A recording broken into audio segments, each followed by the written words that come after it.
to our modern society, it might be hard to relate to these images.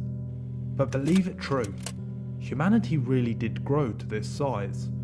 Perhaps you're wondering what humans call people like this. Well, they called them fat. They suffered from obesity, one of the deadliest conditions ever. However, at the time it was a sign of wealth and prosperity.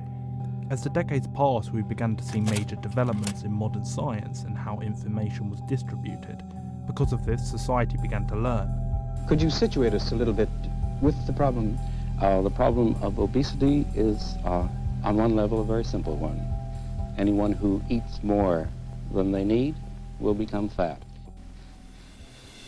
We began to move more, eat healthier, and educate one another.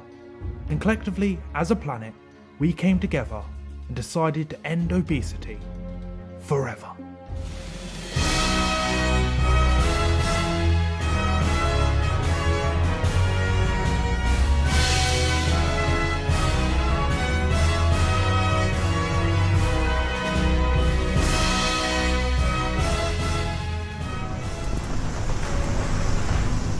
We are not just fat people. We are people. I do agree that there is stigma that I have to deal with because I am fat. Because the real elephant in the room here is fat-phobia. These are my arms. These are the arms that I have. It's not my problem that you don't want to look at them. Let's all gain 300 pounds and be fat. Thinness does not grant you a better life. I do not owe you thinness. I am fat and beautiful, and I am worth every bit of space that I take up. But these women are dying. America is facing a major health crisis. Britain is too fat and is getting fatter, and doing nothing is not an option. 2.7 billion adults will be overweight or obese by 2025. Researchers say it's particularly alarming in the developing world. This country is getting fatter. People are dying from avoidable diseases caused by obesity, such as diabetes, heart disease, and cancer. Did you know cancer research were called fat shamers? Well, it's ridiculous. Okay. The solution is their own hands. This is a person that's eating themselves to death, you fucking assholes.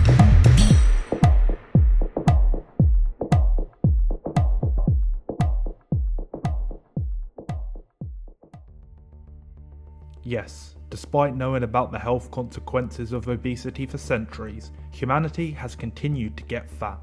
Unhealthy fast food restaurants have filled the high streets, chronic diseases have skyrocketed, and physical inactivity is far more conventional to us than generations before. We are amid a global epidemic, yet some don't necessarily choose to look at it that way. 1015 WA10, New York. Hello, New York City. Thanks for tuning in on this beautiful summer's day. The date is June 4th, 1967, and boy do I have news for you. It looks like Central Park is occupied today by around 500 fat protesters celebrating obesity. They are calling it the Fat-In, and people can be seen eating ice cream, holding signs, and burning exercise books. I'll be sure to give you more information when I can. God bless America. My name is Dr. Christopher Salute. I am the CEO of Bold Media and Bold Magazine. This movement came around like the 1960s, 1970s, like late 1960s. People started to protest against anti-fat and biases. And I think, after that, there were many different divisions, many different sects of fat acceptance. But I would define it as the acceptance of a fat body. And the anti-fat. The fat acceptance movement looks to change anti-fat bias in social attitudes by eliminating and raising awareness of discrimination towards overweight and obese persons. Most people in society do not like me because I am fat. Within the past 2 months, I have been the unwilling participant of a verbal attack in public, once waiting for a bus on a street corner, another time on a bus with vicious language. About words, what? Pardon, about my size. That if we could break some of the myths associated to being fat. What myths? What myths? Yeah. It's unhealthy. Being a slob.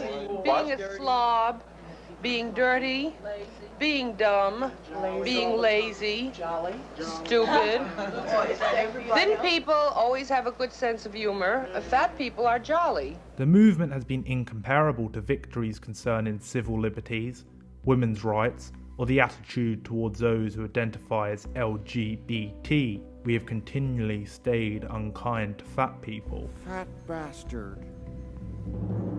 For most of us, the movement has been seen as nothing more than a historical and social footnote, but the 2010s have offered people a magnifying glass in which to view that footnote. This decade of social media and technological obsession have given fat people a platform and community to truly redefine and spotlight the movement like never before. As the movement has grown in supporters, as has its influence, and nothing confirms a new age of mainstream fat acceptance more than this. They call her the first size 22 supermodel. Tess Holliday appearing boldly on the cover of Cosmo UK. I didn't expect it to go global and for everyone to be talking about it. But everyone is. Thousands showing their support on social media, some using the hashtag representation matters, writing, "This is easily the best thing I've seen this week." Major props to Cosmo UK for a genuinely body-positive cover. The message that I wanted to put across, the message that did get across was that, like, things are changing. That's right. Things were definitely changing. In October of 2018, 20-stone Tess Holliday infiltrated the fashion world to grace the cover of Cosmopolitan, and the world had no idea how to react. What did Tess Holliday's cover represent? Well, there was one man who could answer that question for us. Britain's greatest national treasure, Piers Morgan. This is the cover of Cosmo magazine. This apparently is supposed to inspire positive thoughts about body image. Yes, it's about acceptance, Piers. Yeah, she's 300. Everybody She's looks £300. like a This supermodel model from size. LA. She wants us to believe in the interview she's never been happier because she's never been heavier.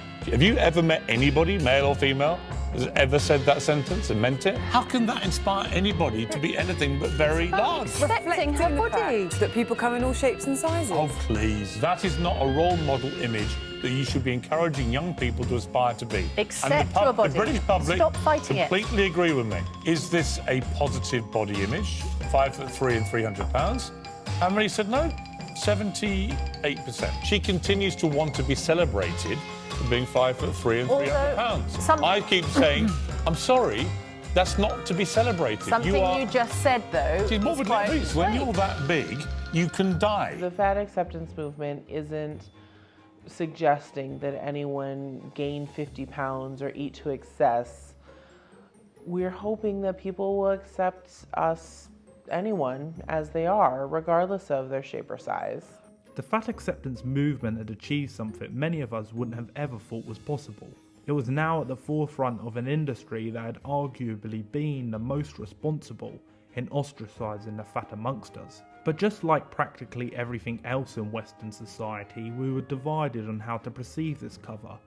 Was it a huge step forward in personal acceptance, or exploitation by cold capitalists who are essentially glorifying obesity?